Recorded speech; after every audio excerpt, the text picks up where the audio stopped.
পাঞ্জাবি কড়াই চিকেন। এর জন্য আমরা চিকেন নিয়েছি 1 কেজি।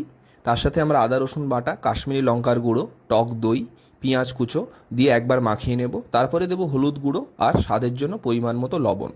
তারপরে আমরা একটা কড়াইতে তেল গরম করে 3টে মাঝখান থেকে কেটে রাখা আলু আমরা ভেজে নেব। এতে আমরা সামান্য হলুদ আর নুন দেব, আর কিচ্ছু না। আলুগুলো ভাজা হয়ে গেলে আমরা তুলে নিয়ে সেই তেলের মধ্যেই কিছু পেঁয়াজ দিয়ে সেটাকে বেরেস্তা করে রেখে দেবো। এরপরে কিছু মশলা, এলাচ, লবঙ্গ, দারচিনি, মৌরি, তেজপাতা, শুকনো লঙ্কা। তারপরে আমরা আদা রসুন আর পেঁয়াজটা ভালো করে কষিয়ে নিয়ে টমেটোটা দিয়ে দেবো। জল ছেড়ে দিলে আমরা তার মধ্যে দিয়ে দেবো মাংসগুলো আমাদের 15-20 মিনিট ভালো করে কষিয়ে নিয়ে লো ফ্লেমে তারপরে আলুটা দিতে হবে। উপর থেকে জিরে গুঁড়ো, কাশ্মীরি লঙ্কার গুঁড়ো, ধনে গুঁড়ো আর কাঁচা লঙ্কা। এরপরে আমাদের চাপা দিয়ে 5 থেকে 10 মিনিট হাই ফ্লেমে একটুখানি কষিয়ে নিতে হবে।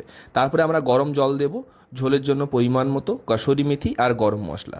দেখবেন রান্না তৈরি হয়ে গেছে। সবাই মিলে উপভোগ করবেন।